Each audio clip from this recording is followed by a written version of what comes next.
আবার আল্লাহ পাক ওই কঠিন মুহূর্তে যখন বান্দাদের হিসাব প্রতিটা সেকেন্ডে সেকেন্ডে নেওয়া হবে, আর ওই মুহূর্তেই আল্লাহর এমন কিছু পেয়ারা বান্দা যাদের কাছে সময়ের বড় মূল্য ছিল, সময়ের বড় দাম ছিল, অযথা সময় নষ্ট করতে চায় না, অনিচ্ছা সত্ত্বেও কিছু সময় নষ্ট হয়ে গেছে, এমন কিছু বান্দারা যখন আল্লাহর সামনে দাঁড়ায় যাবে,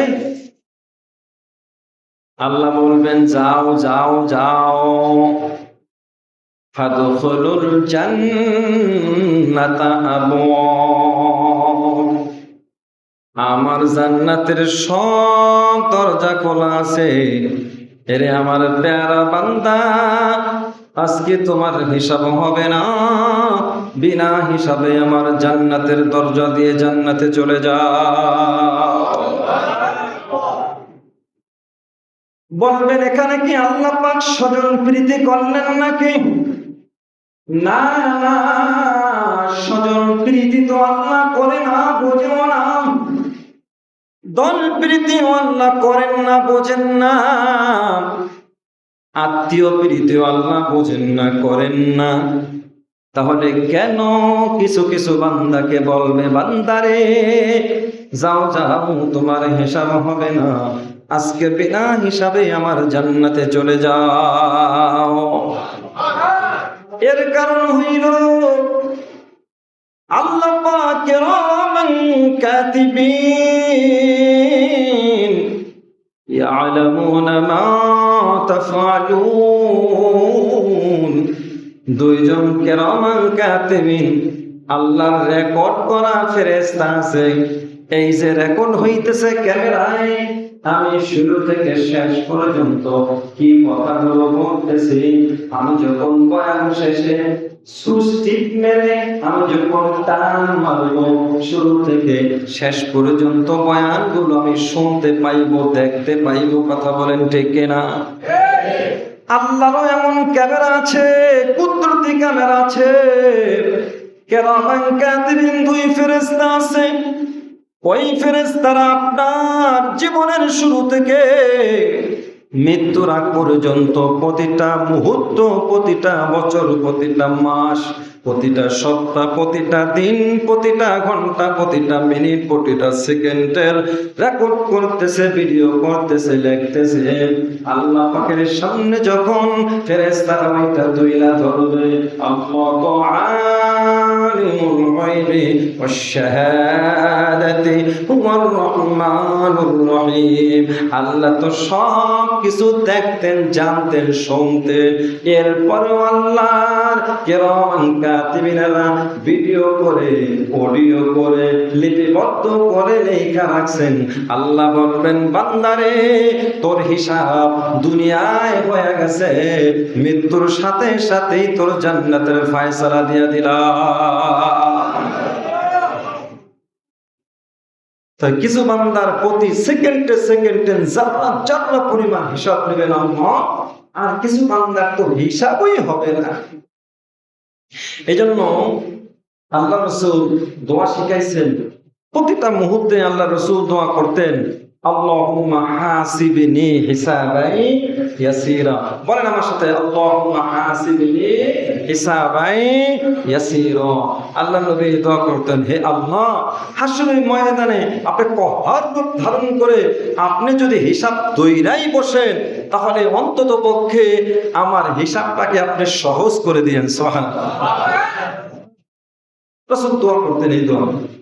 আল্লাহ রাসূল হাসরের ময়দানে হিসাবের ভয়ে দোয়া করতেন, হে আল্লাহ, আপনি আমার হাসরের ময়দানে হিসাবটাকে সহজ করে দিবেন।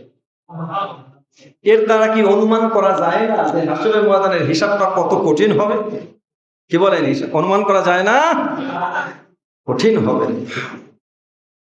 তাহলে বলেছিলাম, চারটা প্রশ্নের উত্তর না দেওয়া পর্যন্ত এই বনি আদম আল্লাহর সামনে থেকে এক চুল পরিমাণ সামনে অগ্রসর হইতে পারবে না। প্রথম প্রশ্ন হলো, বান্দারে তোরে আমি যে হায়াত দিয়েছিলাম, সময় দিয়েছিলাম, বয়স দিয়েছিলাম, এই বয়স, এই সময়, এই হায়াত গুলা কোথায়, কোন পথে, কোন রাস্তায়, কোন মতে ব্যয় করেছ? জবাব দাও। 2 নম্বরে আল্লাহ পাক প্রশ্ন করবেন, বান্দা তোরে শুধু হায়াতই দেই নাই, আমি আল্লাহ তোরে যে 3.5 হাত দেহ বডি দিয়েছিলাম, সুন্দর একটা দেহ বডি, এত সুন্দর একটা দেহ বডি দিয়েছিলাম যা অন্য কোন প্রাণীকে দেই নাই, এমনকি জিন জাতিকেও দেই নাই। তোরা হচ্ছিস আশরাফুল মাখলুকাত, সৃষ্টি সেরা জাত। এই 3.5 হাত দেহ বডির হিসাবটা দাও। এই 3.5 হাত দেহ বডির হিসাবটা কেমনে হবে রে ভাই? একটু খেয়াল করুন। প্রথমেই কিতাবের মধ্যে আসছে আল্লাহ পাক এই 3.5 হাত দেহ বডির পুরা শরীর তার হিসাবটা নেবে। প্রথম শুরু করবেন পা থেকে। আল্লাহ বলবেন, বান্দারে 2টা কদিম, 2টা আকদাম, 2টা পা দিয়েছিলাম। এই পাও 2টা আমি আল্লাহ দিয়েছিলাম মসজিদে যাওয়ার জন্য, এই পা দিয়েছিলাম ওয়াজ মাহফিলে যাওয়ার জন্য, পা দিয়েছিলাম ভালো মানুষের কাছে যাওয়ার জন্য, পা দিয়েছিলাম ভালো জায়গায় যাওয়ার জন্য। বান্দারে এই পা দিয়ে তোর হায়াতের জীবনে কয়টা কদম দিয়েছোস? এই কদমগুলা তোর কাছে কি হিসাব আছে নি? আল্লাহু আকবার। আচ্ছা, আপনারা এখানে যারা আছেন, আপনারা একটু বলেন তো দেখি, এই পর্যন্ত, আজকের এই সময় পর্যন্ত আপনি কয়টা কদম দিয়েছেন? আপনার কাছে হিসাব আছে নি? কিন্তু আমার আল্লাহর কাছে কিন্তু হিসাব ছাড়া না। আমার আল্লাহর কাছে এই বান্দার প্রতিটা কদমের কদমের হিসাব কিন্তু সংখ্যায় সংখ্যায় লেখা আছে।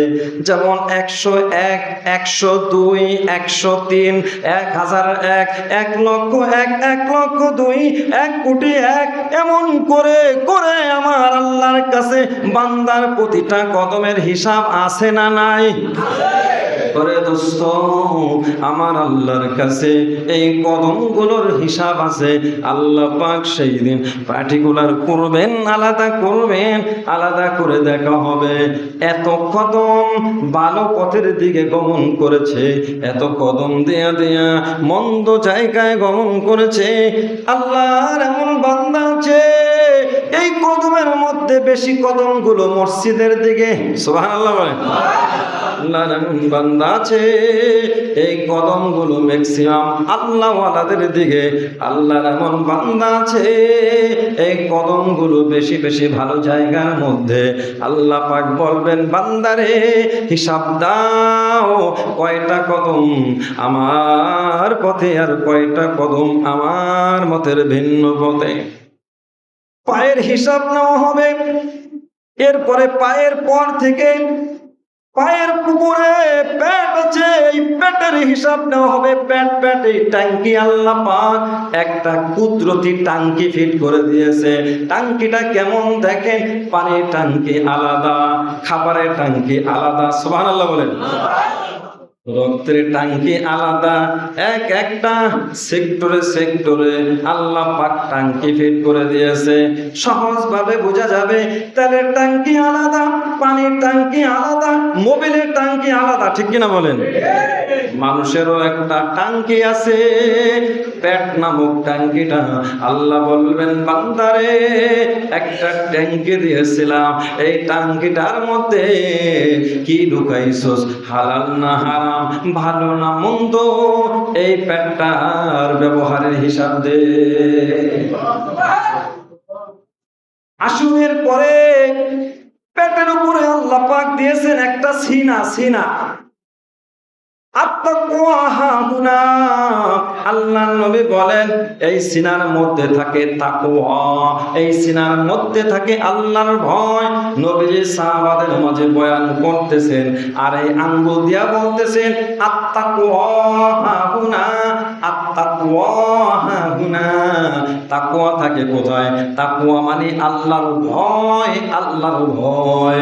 আল্লাহর ভয় থাকে কোথায়? আল্লাহর ভয় থাকে এই সিনার মধ্যে। এই সিনার মধ্যে আল্লাহর ভয় কি পরিমাণ ছিল, আর দুনিয়ার ক্ষমতাদারদের ভয় কি পরিমাণ ছিল, জবাব দাও।